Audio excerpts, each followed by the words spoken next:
Good to see you. Hopefully you're having a good what? Friday and all your tech is working. Yeah, well, you know what happens, right? You turn it off, turn it back on. That's the easiest way to fix something. That's true. IT gurus, that's us. Yeah, we really are. Okay, so we have a really exciting interview today with Jen Brady. She is one of the data analysts and research managers for Climate Central, and we're actually going to talk a little bit about the climate and weather billion-dollar disaster project that they have essentially picked back up now that the NCEI has not doing it anymore. So welcome, Jen.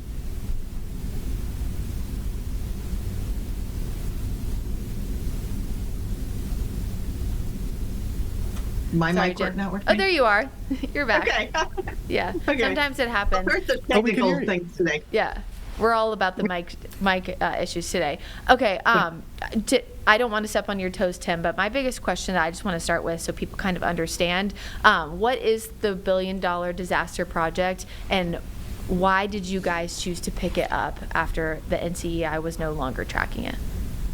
Sure. So NCEI, which is a part of NOAA, and it's actually out of Asheville, what has been keeping track of the number of billion-dollar disasters that occur in the U.S. every year. It's been a project for decades now. They've had disasters tracked back till the 1980s. Unfortunately, it was one of the projects that was canceled this spring when a lot of federal projects were being canceled. It was one of our favorites at Climate Central. It was something we always monitored really closely.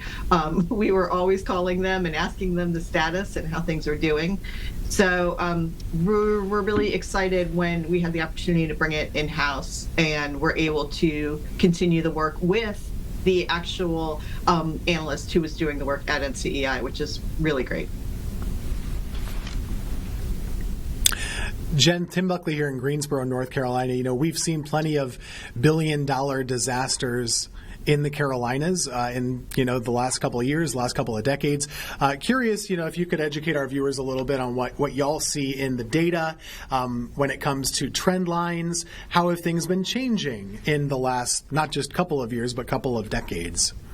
Yeah, unfortunately, it's been going up. We now see a billion-dollar disaster somewhere in the U.S. every 2 weeks or so. And when you think about a billion-dollar disaster, it doesn't get cleaned up in a day or two. So what that often means is we're piling them on top of each other all across the country. And they vary. They can be a hurricane, which I think is what a lot of people think of, wildfires. But really, the most common ones are severe storms. I heard you talking about wind earlier today, wind, hail, flooding. Those are the most common billion-dollar disasters we see across the U.S.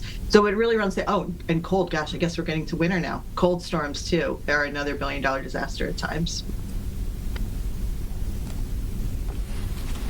Jen, what I always think about when I've done stories on this in the past, and you've probably seen this too, it's like the big overview on NCEI's website, which of course they have the little, asterisk now that says that they aren't, going to be updating this for 2025.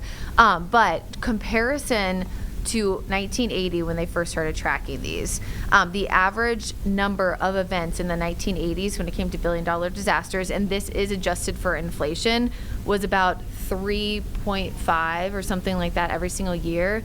But now it's up to like an average of 27 every single year. Right. So it's when people hear those numbers, they're like, oh yeah, but of course things cost more now. It's like, no, this is accounting for the change, inflation, but also, as you mentioned, there's less time in between, so less time for recovery. I feel like we see that all the time at the coast. And then obviously more people live in the United States now, so that also means that a lot of times this can result in more deaths as well. Right. Yeah. We're definitely seeing many more frequent ones throughout the year. And like you said, there's more people, and we're also interfacing more with nature. So we see this a lot with wildfires, living on the wildfire boundary. We see more interaction, people living at the coast. You see more interaction. So there are more people, but it is all adjusted for the different costs in the 80s versus the different costs today. So it's really a combination of more extreme weather and where we live and just being more of us. So it's not just one thing or the other. We often have that question. Isn't it just more people and more of us are living, in coastal areas or something like that? But it's really a combination of things. If you don't have these severe storms, it wouldn't matter where the people were living. That's a really good point. When you said once every 2 weeks, I think that really hits home just how frequent these bad weather events are and how impactful the weather really can be. Why is it important to keep track of these things, and why is it important that you're going to keep on keeping this data for us to have going forward? Awareness, because sometimes maybe you think of the events that happen where you are, and you don't necessarily. Something like the LA wildfires got a lot of attention, as it should have. It's the number one costliest wildfire ever, so there was a lot of attention. But throughout the spring, for example, there are storms throughout the country, hailstorms, severe storms that maybe we're not accounting for in our local kind of conversations. And so we don't realize the accumulating factor. And often you'll see if there's a hurricane. I'm up in New Jersey, for example. We have hurricanes up here too, but we'll send people down to the south to help with the hurricane relief. So it really is a national problem, even if the storms are hitting in certain places or the severe events. And so if we're pulling these resources every couple of weeks, we're really running thin. And so just to build that awareness, I often think as well, people focus in on things like hurricanes and forget things like floods and severe storms because they maybe don't get the press, and so people think they're immune to these sort of things when they really unfortunately aren't. I mean, I think we know that more than anything here in North Carolina, that nowhere is immune to an impact from something like a hurricane after Helene last year. I also think, too, we actually talked about this, I think, a little bit on Wednesday when Claire and I were together, Tim, about how, with one of these in our hands, right, a cell phone, and like the ease of spread of information and technology, sometimes it's good to make sure that we're talking about these national things. So sometimes it can mean the difference between somebody knowing or not knowing, like someone in California.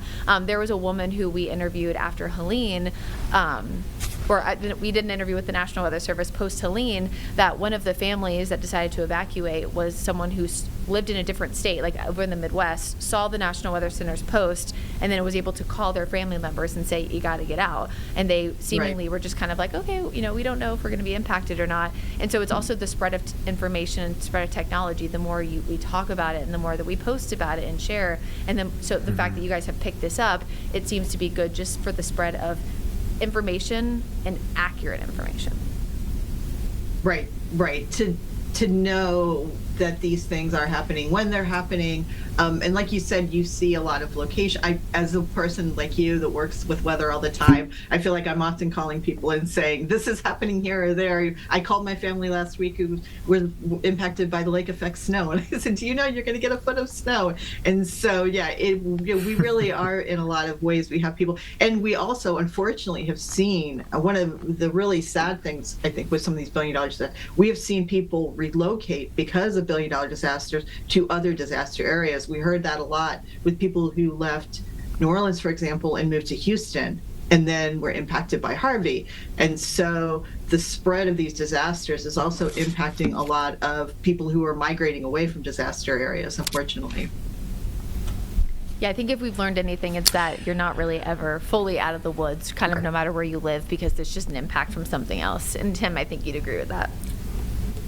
Yeah, and we saw this with Helene, right? And remember that we have the data center, of course, in Asheville, and part of the reason it was a good place to put the data center is like we feel this is a pretty disaster resilient type of part of the country, and sure enough, and we have Helene come in, and so anybody relocating anywhere, there are always hazards, there are always risks. Jen, what would you say is, like you mentioned floods?